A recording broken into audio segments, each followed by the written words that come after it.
Bonjour à toutes et à tous, nous sommes ravis de vous retrouver aujourd'hui dans le cadre de nos émissions consacrées à la loi de finances pour 2021, traitée dans nos feuillets hebdomadaires 3872 et 3873, auxquels vous pourrez vous reporter bien sûr.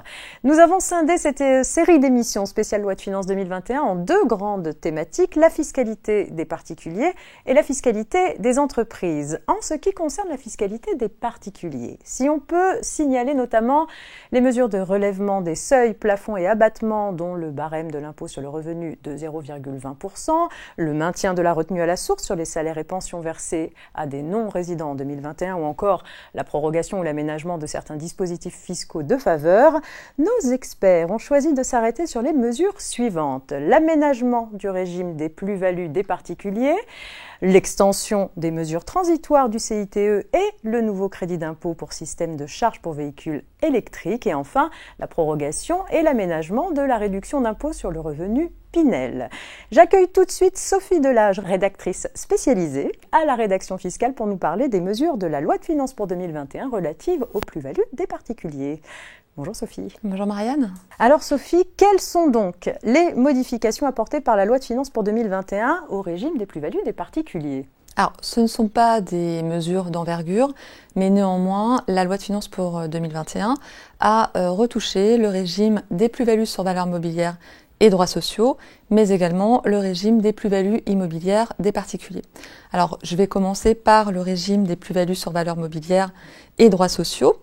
Donc, la loi de finances pour 2021 permet aux contribuables d'imputer donc sur leur plus-value de l'année ou des 10 années suivantes les pertes constatées à l'occasion d'une annulation de titres dans le cadre d'une réduction totale de capital, mais qui est prévue et imposée par le Code de commerce. Alors, ces hypothèses d'annulation de titres dans le cadre d'une réduction totale de capital se rencontrent dans les sociétés commerciales, donc les SA, les SARL, mais également les SAS et les SCA, lorsque les pertes sont égales ou supérieures aux capitaux propres. Et dans ce cas-là, eh bien, les sociétés n'ont pas d'autre choix que de réduire à zéro leur capital social. Du coup, cette nouvelle mesure est applicable aux pertes subies à compter du 1er janvier 2020.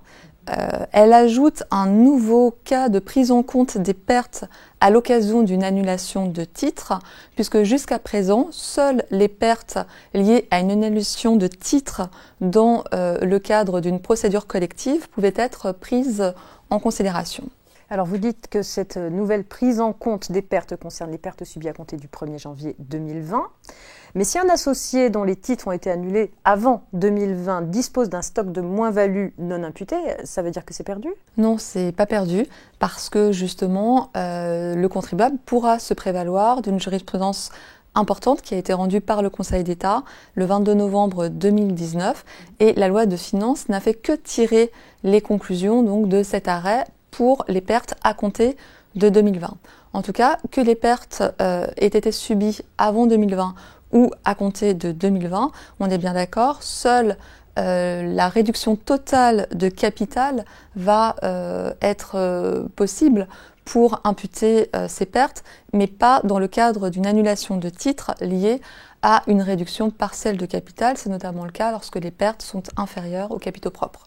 Très bien, merci Sophie. Alors, en matière de plus-value immobilière, quelles sont les nouveautés ? Alors, on a deux nouveautés. La loi de finances pour 2021 aménage deux exonérations existantes. Donc, tout d'abord, elle proroge de 2 ans l'exonération en cas de cession d'un droit de surélévation qui devait prendre fin au 31 décembre 2020. Donc, cette exonération est donc reconduite jusqu'au 31 décembre 2022. Donc, ça, c'est le premier point. Et puis, le deuxième point, eh bien, ça concerne le logement social. La loi de finances pour 2021 recentre l'exonération en faveur des cessions directes ou indirectes au profit des organismes HLM pour la réserver aux opérations qui débouchent réellement sur la construction de logements sociaux. Alors, à ce titre, pour les cessions réalisées à partir du 1er janvier 2021, eh bien, l'exonération est étendue aux logements sociaux qui sont occupés par des titulaires de contrats location-accession, mais également aux logements sociaux qui font l'objet d'un bail réel solidaire. Et puis enfin, et c'est là la mesure qui est importante, l'exonération était auparavant accordée de plein droit aux organismes HLM et assimilés. Eh bien, dorénavant, elle est subordonnée à un engagement dans l'acte d'acquisition de construire et d'achever des logements sociaux, et ce, dans les 10 ans de l'acquisition. Donc au final, la loi aligne les obligations pesant sur les organismes HLM sur celles qui pèsent déjà sur les acquéreurs privés qui doivent s'engager à construire et à achever des logements sociaux dans les 4 ans pour bénéficier de l'exonération. Oui, tout à fait. On peut dire qu'on a désormais un engagement de construction, de construire, en tout cas, qui est généralisé. Et puis, comme les acquéreurs privés, eh bien, l'exonération en faveur des bailleurs sociaux, désormais, est proportionnelle à la surface habitable des logements sociaux construits par rapport à la surface totale qui était indiquée dans le permis de construire. Mais quand même, pour tenir compte de la spécificité des organismes HLM, eh bien, l'exonération est totale lorsque la surface habitable qui a été construite des logements sociaux dépasse 80%. Les opérations de démolition-construction sont également encouragées par le législateur qui a créé un abattement exceptionnel.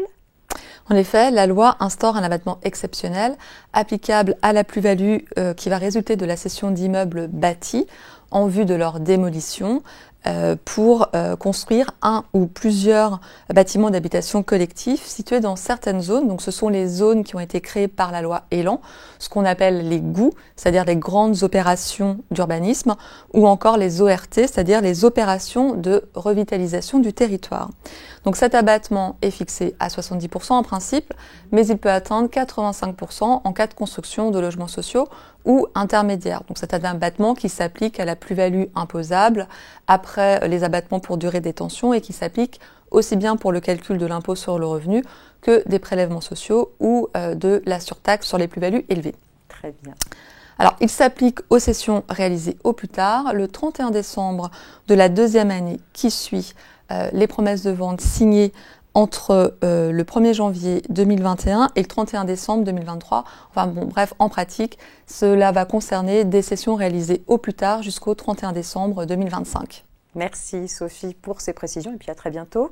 Merci Marianne. C'est la fin de cette première partie. Vous pouvez retrouver l'intégralité de notre série d'émissions consacrée à la fiscalité des particuliers mais également à la fiscalité des entreprises sur la chaîne YouTube du groupe Revue Fiduciaire playlist Loi de Finances 2021.